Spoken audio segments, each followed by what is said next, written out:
My name is Alana Beal. I'm the class of '08, and I am a member of the steering committee of the Cornell Jewish Young Alumni Network. And I'm so thrilled to see so many of you here this evening.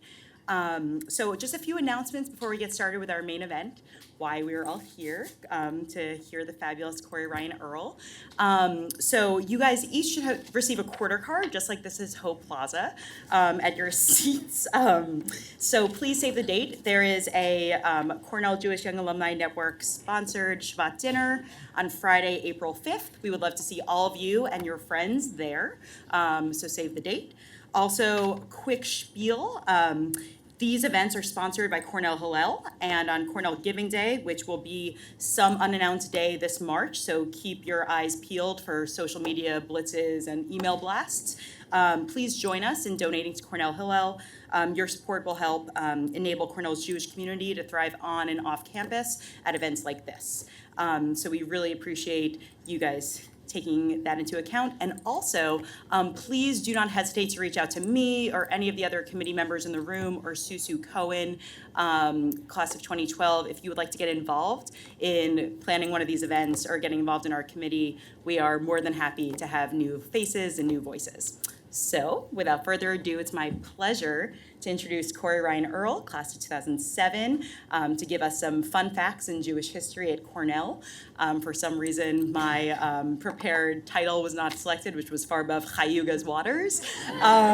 So Corey is uniquely positioned to give this talk. I knew him as a good friend of mine from my days on the Hill, but many of you may know him from when he was a visiting lecturer, which he still is, in the American Studies program, where he teaches history, American Studies 2001, the history of the first American university, a class exclusively about the history of our fair Cornell. He is also a staff member of Alumni Affairs, and he is an all-around exemplary Cornellian. So it is my pleasure to welcome Corey to speak with us this evening. Thank you so much. Hello, everybody. Thank you for coming. How many of you took my class when you were students? All right, so maybe a half. That's a pretty good turnout. Welcome back. This will not be graded, so you're in luck. They really aged me with the photo they used for this. I stole that joke from Zach, but thank you. So thank you for coming. I'm going to tell you some fun facts about Cornell, a little bit of Jewish history at Cornell as well. More of a sort of fun facts and highlights than a history of Jewish life at Cornell, but there will be plenty of time for questions at the end. Feel free to raise your hand or shout things out as I go as well. If there's something you're wondering about, that's fine as well. So for those of you who don't know me, I do teach a 400-person class at Cornell on the history of Cornell University. Started doing that in 2011, called the First American University. I've had over 2,400 students in the last 7 years. It's been a lot of fun to meet a lot of students doing this, but also to help them understand what makes Cornell special, what makes Cornell unique, and help build some pride and sense of community among Cornellians. And I hope those of you who took it feel that way. We learned things about, early Cornell faculty looking like Harry Potter characters. What's the deal with Dragon Day? Did Cornell really have a holiday where everyone just pelted each other with mud and beat each other up? And why did Cornell have a brain collection? Or why does Cornell have a brain collection? So all sorts of random fun facts. Happy to answer any questions about them towards the end as well. One thing whenever I give a lecture somewhere that's not in Ithaca is I like to tell people that Cornell is everywhere and find some example of that. So today we are at 570 Lexington, this new space in New York City that is connected with Cornell, the new ILR Conference Center. I think officially opens next week. So you are one of the first Cornell events in this new space. But Cornell truly is everywhere. For instance, this building also has the offices of the Teagle Foundation. Teagle being a Cornellian, Teagle Hall named after him. Another fact about this building was that in 1920, a bunch of Cornellians apparently rigged a giant microphone to the top of the building, a giant giant speaker, and blasted a congrats or sort of a message to Cornellians who were traveling to the UK with the track team. They were going to compete at this annual event in the UK with the Oxford-Cambridge track teams. And so the Cornellians rigged a giant speaker to the top of this building and blasted, good luck, we send our regards kind of thing. Paging the Cornell cross country, team from paging the Cornell cross-country team. So that would have been rather interesting to see a giant speaker on top of this blasting that out. You can see in the background of this photo also the Chrysler Building, obviously, and so it's worth pointing out that the Chrysler Building is owned by Tishman Speyer, which was founded by a Jewish Cornellian. Robert Tishman, class of '37, founder of one of the largest real estate businesses in the world, current owners of the Chrysler Building. So number of Cornellians wherever you go. In fact, anyone know who this is? No one knows who this famous Cornellian is? So this is an image on the Chrysler Building, so you can see about halfway up where these gargoyle eagle heads are on the building. And this is Margaret Burke White, who was class of '27, another famous Jewish Cornellian. She was the first female war correspondent in the United States. Her photos were on the cover of the very first issue of Life magazine. She's considered one of the 100 most notable Cornellians because she was such a pioneering photojournalist and journalist in general, but also did these crazy photos from the Chrysler Building where she crawled out on top of these gargoyles and took photos of the city. So another little Cornell Chrysler Building fact. And so here's where we are right now in the city. So you've got the General Electric building where we're located at 570 Lexington. And we're actually between some other Cornell-connected buildings that I thought it was worth pointing out as well. Not only is Cornell history everywhere, but famous Jewish Cornellians are everywhere as well. So you have 488 Madison, a couple blocks to the east. And you've got Pod 51 Hotel, a couple blocks to the west. So 488 Madison, also known as the Look Building, was developed by the Uris brothers, famous Jewish Cornellians. One of them was a Cornellian. The brother Percy went to Columbia, founded the Uris Building Corp. Were one of the major developers of skyscrapers throughout New York City. There are Uris buildings all over the place. Uris Hall, Uris Library, named after the Uris brothers, Harold Uris, who was a generous philanthropist to Cornell. And then Pod 51 Hotel, a couple blocks to the west from where we are right now, is owned by a Cornell hotelier, Ira Drucker. Actually, I don't think he graduated from the hotel school, but owns a series of hotels. And launched the Pod brand of hotels, and also a notable Jewish Cornellian. He's on the board of overseers for the Museum of Jewish Heritage as well.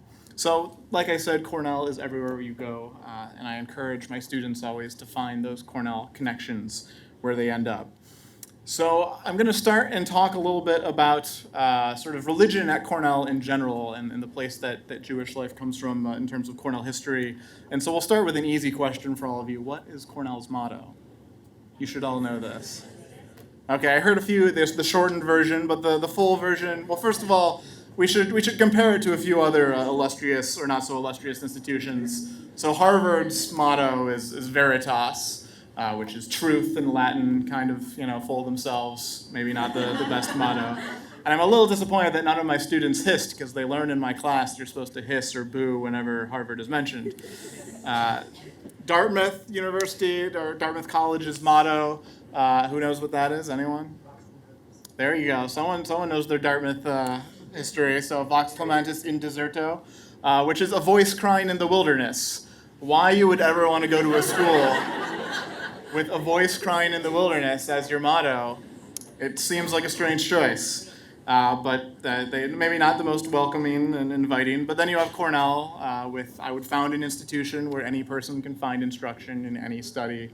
A much more welcoming, inviting motto than our peer institutions. We're also the only Ivy League school with a motto in English, so certainly a little more accessible in that sense. And as my students know, Cornell was really founded to change higher education in the United States. It was founded to be an accessible institution. It was truly founded for any person, for any study. It was founded to change what the higher education system looked like in the US. And so very intentionally, they picked an English motto that sounded very different than what the peer institutions had. And so today we'll touch a little bit on this any person aspect on the motto. What did they actually mean by any person? Did they truly mean any person? What was their intention there? I sort of break it down into 5 different elements. So one of them is any gender. They intentionally chose the word person and not any man, like a lot of other universities' charters used, because they truly meant any person. And so Cornell really led the way. It was the first Ivy League institution that was coeducational. In fact, it was coeducational long before many of our peer institutions. This image is of the women's crew team. You can see they are mocking their place in what was perceived as a man's world. They dressed in men's attire for their team photo this particular year because they thought it was funny that they were a women's athletic team at a time when pretty much no other schools even had women's athletics, and even at Cornell, they were significantly outnumbered by men's athletics. But when you look at the timeline of schools becoming coeducational, you can see Cornell is in an entirely different category than most of our peer institutions. Columbia doesn't become fully coeducational until 1983, which is pretty ridiculous. That's not that long ago. And Cornell, the first woman enrolled in 1870. So you can see we were considerably ahead of our peers. And Cornell really became a model for other institutions. At the time, there was all sorts of criticism, in particular a Harvard University study that said brain work would, academic work would ruin the brains of women, that their brains just weren't, set up for studying in classrooms. And this was a Harvard Medical School study. And so many people were concerned that Cornell was coeducational, was going to allow men and women to study in classrooms together. These, ridiculous things. One person claimed that women would start riding bicycles if they took classes with men, and other horrific things. So there was a lot of concern, but Cornell showed that no, it's okay, that you can have a coeducational institution, and it did not make the men womanly and the women manly, as some people were concerned about, although women did start riding bicycles, so I guess that concern was legitimate. Any person also meant any race, so they intentionally used the word person to refer to any gender and any race as well. Remember, Cornell was founded at the close of the Civil War, 1865. Race is a hot topic in the United States at this point. And the founders of Cornell intentionally wanted truly any person to be able to enroll there. This image is of Alpha Phi Alpha fraternity, which was the first Greek letter intercollegiate fraternity for African American men, and it was founded at Cornell in 1906. Any person also meant any nationality. Cornell's entering class had international students in 1868 when Cornell opened. In the 1800s, Cornell was called the most cosmopolitan university because it had so many international students in the student population. This is the Chinese Students Association, which was founded right at the turn of the century because there were so many Chinese students at Cornell at this point. And so that was something that Cornell prided itself on.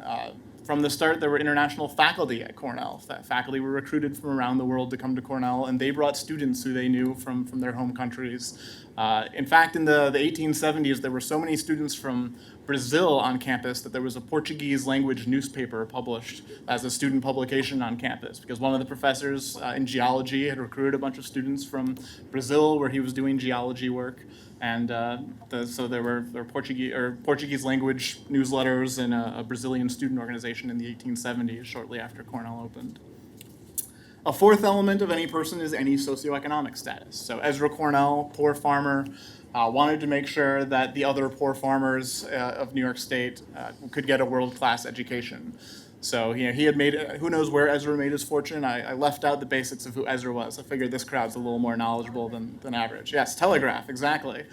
So Ezra Cornell makes his fortune in the Telegraph, but he grew up really in poverty, a pretty poor family. His father was a potter and a farmer. So we really wanted to make sure his new university was committed to people who couldn't afford higher education elsewhere. Cornell had one of the very first work-study programs in the United States where they said, look, if you can't afford tuition, it was about $20 those first years. It's changed a little since then.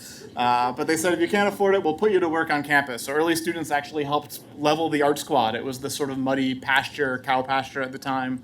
They helped build the sidewalks and did carpentry work in the buildings. McGraw Hall in the middle there was under construction when Cornell opened those early years, and so students helped carry stone from the slope where it was quarried to lay the foundation for the building, did work to actually construct the building that they then took classes in. And that was one of these early work-study programs.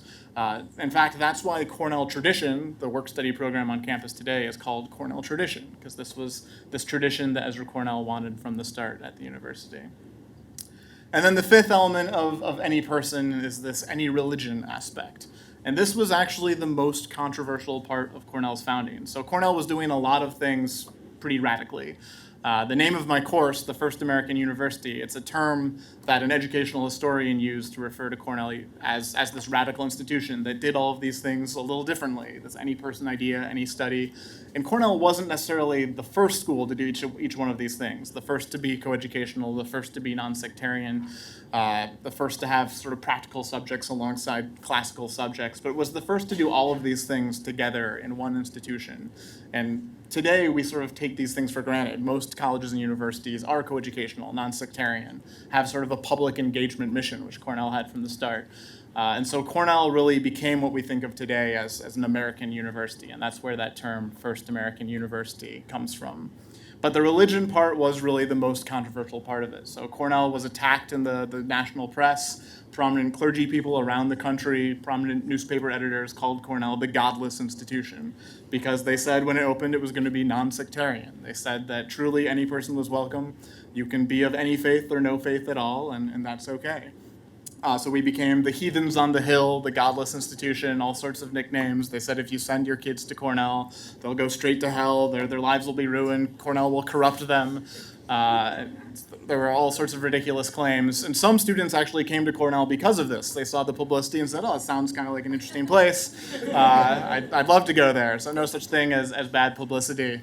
And so this image is of Sage Chapel, but the image on the other side there is of class statistics. And it used to be that the university would publish these class statistics of each graduating class, and it would list, how tall you are, and do you have a mustache? It would ask all sorts of random questions, and most of them asked what religion you were. And you can see this one goes from Hindu to Hebrew to heathen. And so at any other institution in the United States, if you said you were a heathen as a student there, you probably would have been thrown out. And you can see some people left it blank, some people wrote none. There's a pretty wide range of religions on there. And this was very unusual for a college to allow people to truly be of any faith, any religion from the start. Cornell had at least one Jewish student in the entering class. So when Cornell opened in 1868, there were 412 people in the entering class. That included transfer students as well as entering new students. It was the largest entering class of any university up to that point. So it got a lot of public attention just because this was a big university. At the time, the other schools were much smaller. Obviously, they've grown over the years. But Cornell opened as a truly coeducational, non-sectarian university that was doing all of these things a little differently. Ezra Cornell actually spoke about religion a few times in the early years, both Ezra Cornell and Andrew Dixon White, the first president of the university. And so there's a few quotes that I thought were worth mentioning. How many of you are familiar with the letter in the Sage Chapel cornerstone?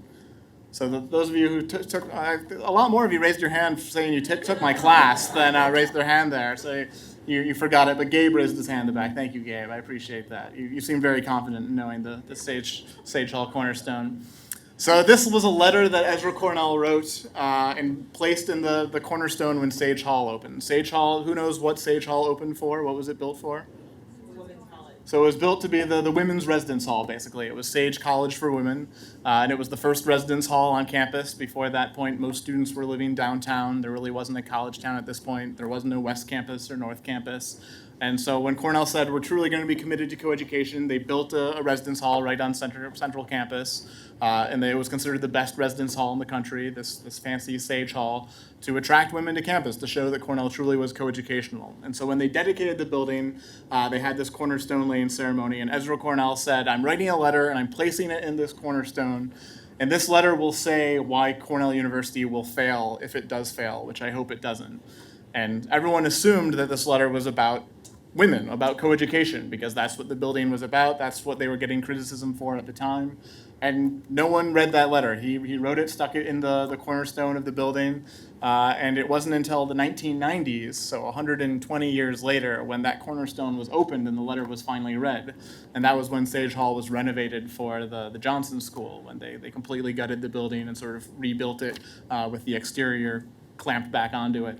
And so the letter was opened, and the letter was actually about religion. And so this is early 1870s. Ezra Cornell was under a lot of attack still for this godless institution, for Cornell being coeducational or non-sectarian. And so while people thought it was about coeducation, it was also actually about this non-sectarian element of the university. And so he writes in the letter, "Coeducation of the sexes and entire freedom from sectarian or political preferences is the only proper and safe way for providing an education that shall meet the wants of the future and carry out the founder's idea of an institution where any person can find instruction in any study. I herewith commit this great trust to your care." And he writes about sectarian strife in this letter. And he really felt that the attacks on the university for being a non-sectarian institution, that was going to be what brought down the university. At the time, the university was struggling. The enrollment numbers were going down. There were still attacks in the press. And Ezra actually dies a year later and never really gets to see the university flourish. But he was truly worried that sectarian strife or religious strife was going to be the downfall of Cornell. And I think today we can say the university truly is non-sectarian and has lived up to his goal of making that happen. Andrew Dixon White also spoke about Cornell's non-sectarian nature in 1874. He said, "We have several Jewish students in our institution, and among them some of our very best students. I would never sanction anything which would infringe upon their privileges, deprive them of their rights, or tend to degrade them in any manner." And so he made a pretty strong statement early on. While most other universities would not allow Jewish students to attend, he said, no, truly Cornell is open to any person. And this was when he was testifying in the New York State Senate when he made this statement. He was asked about Sage Chapel on campus because Sage Chapel was a non-sectarian chapel, which was a very unique thing, a chapel that, although it has pretty clear Christian imagery, it was to be open to any student and bring speakers from all different faiths to speak there. So there's Sage Chapel early on in Cornell's history. You can see it looks significantly different than how we all remember it on campus. It's expanded a number of times over the years, and the steeple is no longer there, sadly. It was damaged in a storm and then removed in one of these additions that were added to it. And the little house next to it there, that was the house of the first professor of architecture who designed the chapel. So he got to live right next to his work. It was quite convenient for him, Charles Babcock. And so Sage Chapel, here's another interesting part about the chapel and its non-sectarian nature is when they added the mosaic and the artwork at front, the mosaic, the first level of it is completely non-sectarian. So there's no religious imagery in that first level of the mosaic. It represents Cornell's founding ideals. So it has a man and a woman representing coeducation. It has one side representing the arts and one side representing the sciences in an attempt to show sort of Cornell's any study nature. It has characters representing truth and beauty and other elements. So the goal was to represent Cornell's motto instead of having religious imagery in that mosaic. So that was another unique part of the design of the chapel, although much of the rest of the chapel does have Christian imagery. Early on, there were rabbis who spoke at the chapel, were people of all different faiths. Here's an article about Emil Hirsch speaking at the chapel from the 1890s. He actually came twice in the 1890s. The Sun describes him as probably the ablest Jewish rabbi in America. So they thought he was a pretty big deal, or at least the ablest Jewish rabbi at the time. And it's around this time you begin to see the Sun commenting on Jewish students on campus a little bit more often. Here's an article sort of explaining what Passover is to students at Cornell, saying that Passover is beginning and here's what it is. And so it's around early 1900s, turn of the century, that begin to see more of a Jewish student population at Cornell. It was pretty small for much of the 1800s. Cornell did have one of the first Jewish faculty members in the United States at a college or university. So that was another sort of unique pioneering thing for Cornell. Dr. Felix Adler was on the faculty for 2 years from 1874 to 1876. And Cornell had courses in Hebrew in its very second year, 1869. Hebrew was taught at Cornell. Felix Adler taught the origin and history of religion, philosophy and its relation to religion, and the Jewish religion and literature when he was on the faculty for those 2 years. From 1896 to 1932, Cornell had a professor of Semitic languages and literature. 1957, Cornell had a professor of biblical and Hebrew studies. They brought Hebrew back after a couple decades without it being taught at Cornell. And then you see sort of the beginning of the current departments on campus, founded in the 1960s. The Department of Semitic Languages and Literatures becomes Near Eastern Studies, 1977, and the Jewish Studies program begins in the 70s and sort of grows throughout that decade. So a little bit about the academic side of Jewish life at Cornell. Jewish student organizations grew significantly in the early 1900s. Sigma Delta Tau, an Alpha chapter founded at Cornell, so the national fraternity was founded at Cornell. But there are a number of other fraternities and sororities that chapters were founded at Cornell during the early 1900s. Pi Lambda Phi was actually a non-sectarian fraternity, but almost all of the members were Jewish, so it was about 95% Jewish, but it was called itself a non-sectarian fraternity. And at the time, most other Greek organizations were Christian organizations. And so many of these chapters were founded at Cornell because Jewish students were facing discrimination from the Greek system otherwise. In fact, within the Panhellenic system at Cornell, rush for Christian sororities and Jewish sororities was totally separate until 1949. So for quite a long time, there was a totally separate rush process, a segregated rush process. This also shows one non-Greek organization. So the Menorah Society in 1912 was founded at Cornell, which was actually a chapter of a national organization, but sort of a predecessor of Hillel at Cornell. And Cornell's president came and spoke to them right after they opened, and he said, "I'm glad to welcome the Menorah Society in Cornell, not alone because it makes us conscious of the great contribution of Judaism to civilization, but it is particularly fitting in this university. We would be false to our ideals if we allowed ourselves to become victims of particularism. That is the comprehensive note of the university." And he goes on to say that this truly represents, Cornell's founding ideals, that we have Jewish student organizations on campus at this point. And the Jewish student population grows significantly in the 1920s, early 1900s, and the Ithaca community was very supportive of that. Many of the Greek chapters were founded with help from local Ithacans.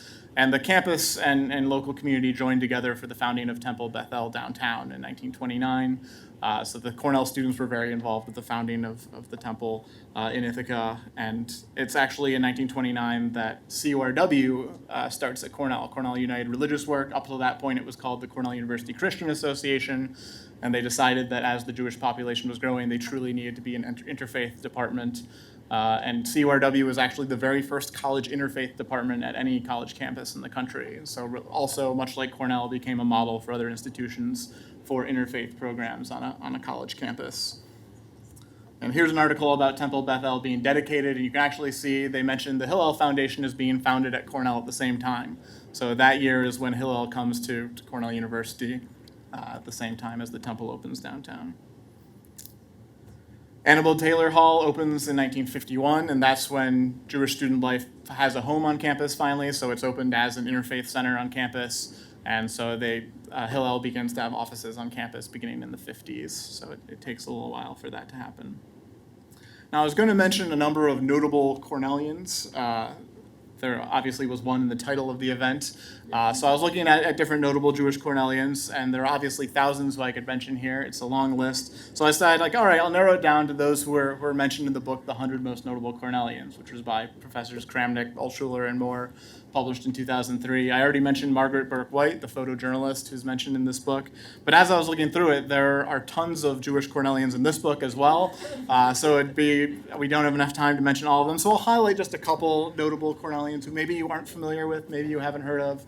If you haven't read this book, there are some interesting Cornell alumni that you might not know of. So a couple of them, Joyce Brothers, member of AE Phi at Cornell. She was a pioneer of pop psychology. She really was the predecessor for Dr. Phil, Dr. Laura. They both cite her as their inspiration. She created the field of pop psychology, basically. She hosted a TV show and a radio show that were nationally syndicated for 30-some years. She did this.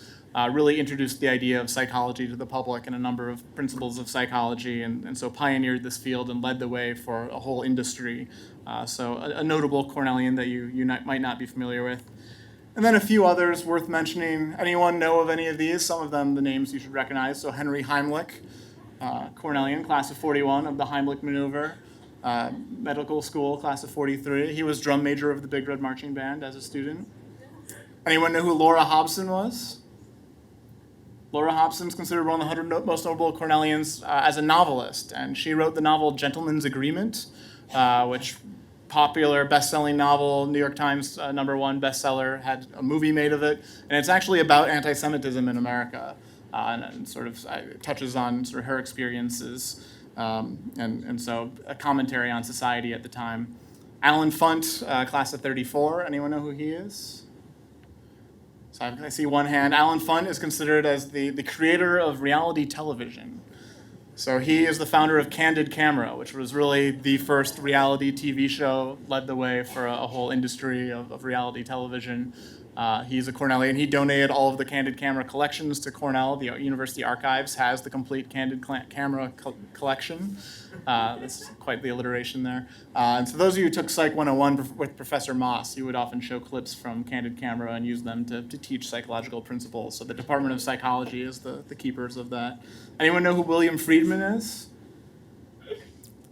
So he's the guy in the middle there. The names are clockwise. So William Friedman was one of the founders of the NSA. He was their chief cryptographer when they were founded.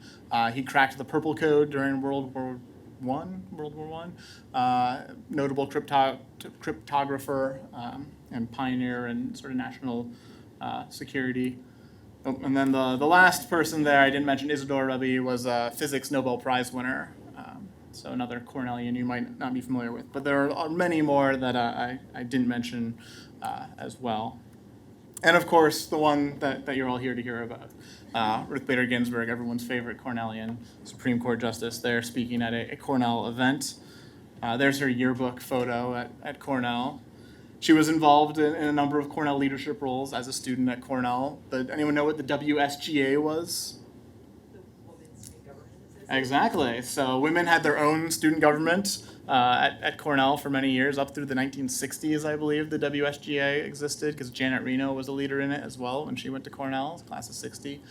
And so Ruth Bader Ginsburg actually led a committee for the WSGA, which was like the Career Services Committee, the Women's Vocational Committee. Here's an article about her bringing a famous lawyer to speak on campus, who was a female lawyer, graduate of Cornell. At the time, there were very few women lawyers. And so she brought her back to speak to the women on campus about careers in law. The thing that amuses me about this article is it says her committee conducted a poll of students on campus, of the women on campus, to see what careers they were interested in. And law is not one of them at all. But she brought back a lawyer anyway, because that's what she was interested in. So, but interesting that law was not on the list of careers that the women on campus wanted to learn about. She came and spoke on campus twice in the 1970s, and I was amused by the articles advertising her talk because the Daily Sun got the title of her lecture wrong both times in two different ways. So legal problems of women and women in the league profession instead of legal profession. And then in the second one, it was the legal professor instead of the legal profession. So the Daily Sun has not changed in quality over the years either. It's okay, I wrote for the Sun too. How many of you have seen the new movie On the Basis of Sex? So whenever I go see a movie that potentially has a Cornellian in it, I try to find as many Cornell connections as possible. And I was rather disappointed that this movie picks up 2 years after she graduated from Cornell. And so did not have any Cornell mentions or direct references at all. Plenty of Harvard screen time, but Cornell missed out. So I wanted to highlight a couple things that are somewhat indirect connections to Cornell in the film. There's a picture of Ruth and her husband, Marty Ginsburg, early on, so you can see how well the likenesses were in the film there. Marty, also a Cornellian, class of 1953. The movie does spend a lot of time at Harvard highlighting the fact that she was one of very few women at Harvard Law School. And so I think it's worth making a comparison to Cornell when we're talking about women in law schools. So Harvard, the first woman entered their law school in 1950, I believe it was, while Cornell, the first woman entered the law school in 1891. So considerably different timeline there for women in law school. At Harvard, the first woman to be editor-in-chief of their law review wasn't until 1977, while at Cornell, the first woman to be editor-in-chief of a law review anywhere in the United States was Mary Donlin of Donlin Hall fame. She was class of 1920 from Cornell Law School. So it shows you some comparisons between Harvard Law and Cornell Law. And there's Mary Donlin with the board of editors of the Cornell Law Review, looking very perturbed at the group of men standing next to her. She's the one in the corner there. But there were two women on the board of editors there. You can see one on each side of the photo. Ruth Bader Ginsburg's class at Harvard Law. So you see a few other women in her class. At least one of them was a Cornellian who went on to be the first female dean of Loyola Law School. So that was one of her classmates at Harvard Law, graduated a few years after Ruth from Cornell.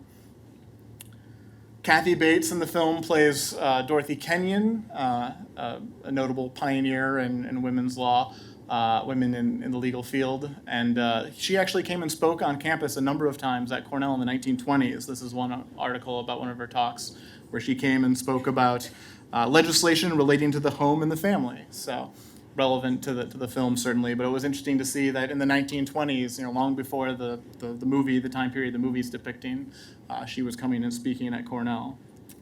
And then the big finale of the film, spoiler alert, is Ruth Bader Ginsburg doing this one particular case, which is Moritz versus Commissioner of Internal Revenue. And so obviously Ruth Bader Ginsburg is listed, but there's another Cornellian. And so in the film, there are two particular villains that she's up against, representing the IRS, or Commissioner of Internal Revenue, the government. And so you see Bozarth in the film, and the other one is, what's his name, Ernest Brown. But there was another member of that legal team who was a Cornellian, a Jewish Cornellian, Meyer Rothwax, who got his undergrad and law degree from Cornell. But unfortunately, he was not depicted in the film. And then, of course, it shows Marty Ginsburg golfing a number of times in the movie, usually in their apartment. And he was a member of the varsity golf team at Cornell. So that is accurate. There's an article mentioning the exceptional play of junior Marty Ginsburg at Cornell. The team in particular, I think, didn't do very well during his years on it, but he was sort of the lone star on the team. So in 2018, there were 3 feature films that featured Ruth Bader Ginsburg. There's a little cameo in Vice. There's the documentary, RBG, and then there's On the Basis of Sex. But do you know what film she's going to be in 2019? Exactly, the Lego Movie. The latest commercial does show Ruth Bader Ginsburg. Unclear if she will be voicing the character, or not character, I guess, but voicing herself, or if someone else is. But Ruth Bader Ginsburg will be in another feature film in 2019, which we're all very excited about. And so at this point, I'll finish, before we get to the questions, with many of you may be wondering, why was Oreo in the title of the lecture? A fun fact about Cornell. How many of you know why Oreo was mentioned in the title? So, all right, maybe half of you, not bad. So the Oreo is kosher because of Cornell. So how many of you took Joe Regenstein's class? So a few of you. Food science professor, he's emeritus now. He founded the Cornell Kosher and Halal Food Initiative. And so he's worked with countless businesses to help them go kosher, be certified kosher. And he worked with Nabisco, worked with Oreo to make sure that their processes were kosher. I think this was the mid-90s that happened, or late 90s. And so you can thank Joe for Oreos being kosher. He also worked with the Dairy Bar over the last, I think it was just a few years ago, that the Dairy Bar became kosher thanks to his efforts as well. So that's the Cornell connection with the Oreo from the title. And so at this point, I'll open it up to questions. Anything and everything you want to know about Cornell, things I didn't talk about, happy to answer anything at all. Thank you. Question here? Yeah. So I know. Oh, we have a mic. Okay. I turn it on. There's a little button. So I know that the floor cleaner pledge comes from Cornell Greek life. Do you know with the S.C. Johnson family, were they known for being hazing? Was that why it's pledge? Well, they were members of Chi Phi, was it, I believe? Does anyone know for sure? Chi Psi, okay. So I knew one of the two. So those of you who know Chi Psi can decide for yourselves whether they're known for hazing or not. But yeah, the story is that the product pledge was named that way because the members of the S.C. Johnson family knew that from their fraternity days, pledges had to clean the floors at the fraternity. And so at the S.C. Johnson Company, when they developed a cleaning product, they named it Pledge. I've tried to find some sort of definitive source that says that's the case, and it seems to be sort of more of a myth. That I can't find anything of the actual Johnson family claiming that, but so unknown whether that's a true story or not, but it seems to be in enough places that it might have some truth to it. Who was the first Jewish president of Cornell, and how many have there been? First Jewish president of Cornell, was it Jeff Lehman? Yeah, okay, so so I believe there have been 2. Are you counting? And Martha Pollack, Jeff Lehman, am I missing one? Oh, David Scorden, yeah, so 3, I forgot Scorden, yeah. So 3, the 3 recent ones, with the exception of Beth Garrett, yeah. How did I forget Scorton? So, good question. I just wanted to know about Mud Day from the You want to opening know about Mud slides. Day? Yeah, I Okay, didn't know that. so it used to be when you talked about hazing on campus, it was about inter-class hazing, less about Greek hazing. And basically the freshmen and the sophomores would just beat the crap out of each other, and that was like a big part of the Cornell experience. From 1800s through the 1930s or so, there were elements of this. And so for a while there was a sophomore vigilance committee, which would go around and police the freshman rules, which were enforced on campus. So various freshman rules where freshmen couldn't walk in the grass. Freshmen couldn't sit in the front rows of the various theaters and concert halls around town. Freshmen had to always wear a freshman beanie. So you were given a little freshman beanie, all freshmen wore that. If you were caught without the beanie, the sophomore vigilance committee would see that you were taken care of. So the mud rush was one form of this sort of interclass hazing where they would gather the freshman and sophomore students on campus on a particularly muddy day. They'd pick like the ag quad or one of the quads that was nice and muddy. And there were different variations of it. Some were cane rushes, so there'd be like a cane that represented the class, and the students would just go beat each other up until someone broke the cane or stole the cane or tried to get the cane from the other class. And these would result in broken bones and all sorts of injuries and clothes being ripped off students. And there are lots of ridiculous photos of the mud rush. And eventually the faculty and the students as well sort of decided this tradition maybe wasn't representing Cornell in the best light and maybe to sunset that one. But a lot of these traditions lasted into World War II, and really it was the veterans coming back after World War II that ended a lot of these traditions, because suddenly you had a lot of students coming back who had been through war, were much older than the other students, even though they were freshmen. They were older than the sophomores, juniors, and seniors, so they weren't going to have any of that. And so a lot of those sort of traditions disappeared when the veterans came back and had more of a serious tone on campus. Yes? Did the university ever get the stump back? So how many of you know what the stump was? So there's actually a plaque near Ho Plaza that recognizes the stump. And so it used to be Ho Plaza. The whole walkway was lined with beautiful elm trees. They all died from Dutch elm disease in the 50s and 60s. But there was one tall stump that was left in the middle of Ho Plaza that basically was a poster board for campus, as well as a soapbox for protests and speeches and things like that. It was kind of a centerpiece of the campus. Think of quarter carding today. The stump was the middle of quarter carding on campus.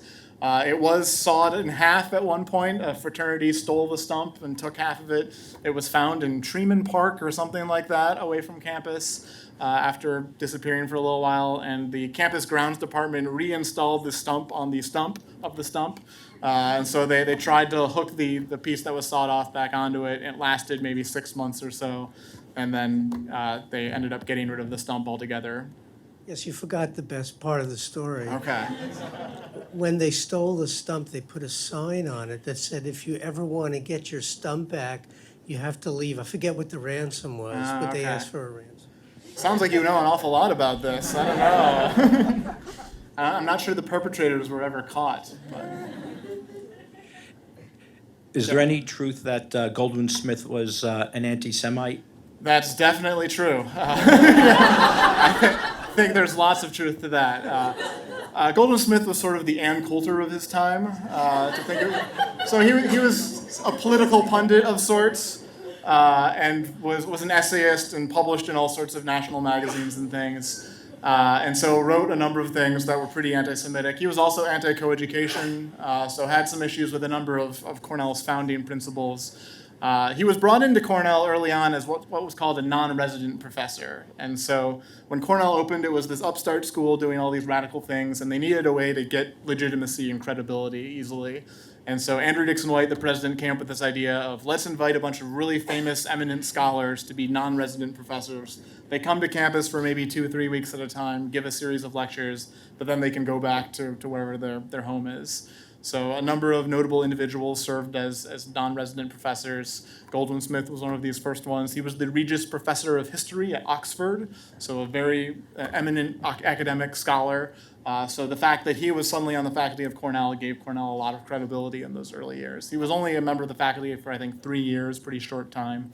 but did leave his estate to Cornell, was very generous financially to Cornell, but had a number of views that were pretty against Cornell's founding principles.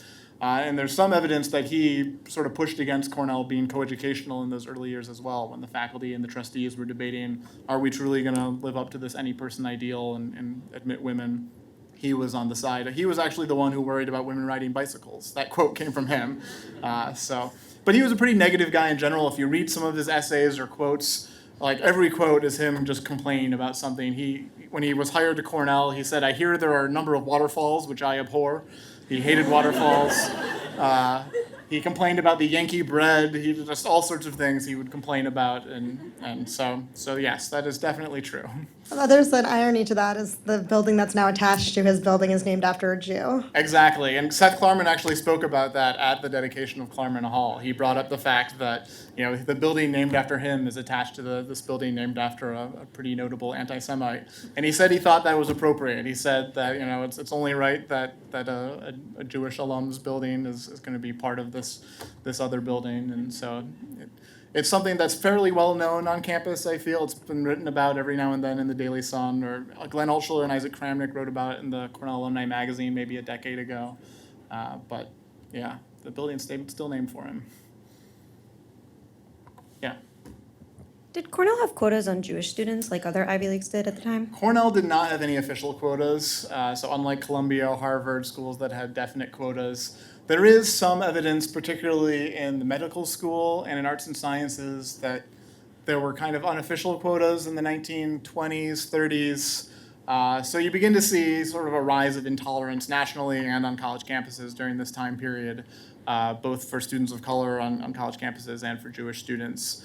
And it definitely affected Cornell. Cornell's fourth president, Livingston Farrant, was probably the weakest president in the sense that there are a number of instances where he had an opportunity to make a statement about sort of Cornell's founding ideals in any person. And in almost every one of these instances, he sort of was wishy-washy and let some intolerance happen on campus. And so this happened at one point when 2 black students weren't allowed to live in Sage Hall because the white students didn't want them to live there. And he said, well, it's out of my hands. It'll be awkward for everyone. I don't want to deal with it. While a decade earlier, Jacob Gould Sherman, Cornell's third president, had said, no, I don't care if all the other students quit. We're truly committed to any person. And so you see that as well. There's some correspondence where they begin looking at admissions. And it's at this point that Cornell begins limiting the freshman student population. So they say, all right, arts and sciences, we're only going to take 500 students. And then they start saying, we're going to look at things like personality and character. And so there was no official quota, but it's pretty clear if you look at the evidence that they were looking at the number of students from New York City, the number of students from different places. They were looking at names of students and saying, well, we're going to limit the number of students of different, we're going to say it was character or personality. We didn't think they fit in with the campus culture, but was pretty similar to a quota. Yes. So your net ID, right? That means Yes. you're the 8th person with CRE, right? Right. What is like the most common? Like initial, and then like 999, whatever. That's a good question. Do you know? I mean, the people who don't have a middle name tend to have pretty long ones. So I know a number of people who have 4-digit net IDs. So there are a few of those at this point. But usually it's people with just two letters, or for whatever reason their middle initial didn't get put in their net ID. But I do not know what is the largest net ID. That would be an interesting thing to find out. I'm going to look into that. That's a good question. Mine's easy to remember because it's create. Took me till spring freshman year for someone to point that out to me. But We could line up later by net ID number and there see you go. who's Yeah, we the can see who has how many have a 3-digit net ID here? How many have a 1-digit net ID? All right, so the people with rare initials. Anyone have a 4-digit? All right, so we know who has the highest net ID. There we go. What is it? 2499. Okay, so they go up pretty high. Huh. It's just not part of your net ID. Yeah. Excellent question. I learned something new too. Yeah. So on Stewart Ave, there's a little sign in, and on the sign it has TV and air conditioning and flaw. What is flaw? Flaw? FLA? Yes, my friends have been and I have been wondering since we were sophomores. I don't know. Does anyone have any idea? Is it cut off? Was it like a word that? You've got a photo. Okay.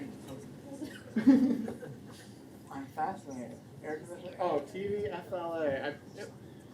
It looks like it must be like some sort of certification or like, what would FLA stand for? I don't know.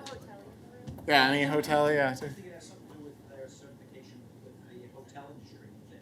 Yeah, maybe it's Finger Lakes something or some sort of, certification or professional organization. You stumped me twice tonight. Wow. Yeah. Hi, could you speak a little bit about the history of the kosher dining hall on campus, 104 West? Sure. So some of you might know this history more than I do, but so there used to be sort of Jewish co-ops on campus that were founded called Young Israel. There were two different Young Israel co-ops, and those were sort of the predecessors of the Center for Jewish Living. And then 104 West opens. Do you know the date when it opens? Late 80s or Yeah, 90s? Yeah, it was right around late 80s. Norm Turkish, I'm sure many of you know Norm Turkish, was really the driving force behind the kosher dining hall. There had been a couple experiments with it before then. At one point, there was one of the Young Israel houses had a kosher dining facility in it. At one point, there was a college town eatery that was providing kosher food for the Jewish students on campus that worked out an arrangement with Young Israel, I believe. But yeah, Norm was the one who led the effort and I believe helped fund the effort for kosher dining at Cornell and 104 West. And it reopened in 2003, 2004. It was renovated and sort of reopened and re-affiliated with Cornell in the early 2000s, but the predecessor was opened around late 80s. Yeah, you might know more, yeah. I'm enjoying, but you missed again the best part. I missed the best part, okay. This is why you're here. So in the same spot as 104, there was Young Israel when I was in school. And it was very unusual for Young Israel, which is an organization mostly of synagogues, to have any affiliation with any organization on a campus. It probably was the only one. And at one point after I graduated, the boiler in the building broke, and they wrote to Young Israel saying, "We need help, we don't have the funds." And they said, goodbye. And that was the end of the affiliation with Young Israel. Okay. Did not know that. I should mention Milton Convitz, too. He was one of the founders of the ILR school at Cornell, and he was one of the leaders of Young Israel, kosher dining at Cornell, the Jewish community. He was one of Ruth Bader Ginsburg's favorite professors, but a pretty influential figure on the faculty. Hi, can you talk a little bit about Chabad on campus? I don't know a lot about Chabad on campus. Some of you might know more than I do. Anything in particular? You're just... It just seemed like very different from Hillel, so I was wondering. Yeah, I don't know how far back that goes. Anyone? Yeah, Brandon? So I think they're technically an affiliate of Cornell, Okay. but they're actually part of the university, which is why it's Chabad at Cornell versus it's Cornell Hillel. Ah, okay. So they're only associated with, not actually a part of. Technically, we're both affiliates of the university, but we're housed in CURW and they're not. Okay.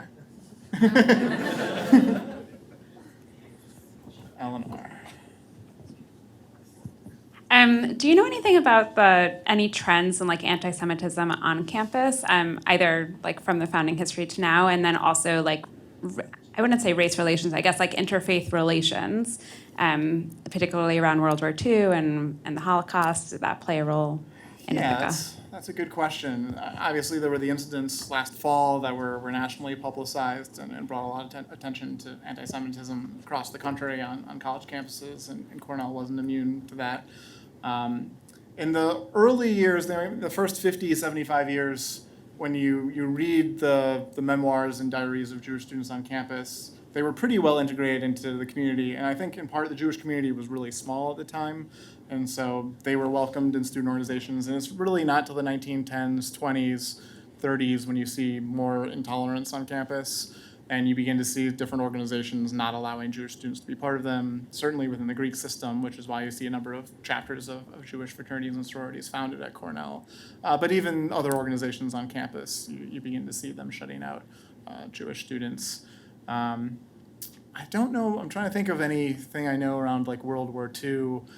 I know that the Cornell community was very supportive of Jews abroad, and you see a number of fundraisers and things during the war where Cornell is sort of rallying to support people around the country affected by the war. So you do see some sort of joining together around that sort of thing. And interfaith relations, I mean, CURW is a great example as a pioneering college interfaith program.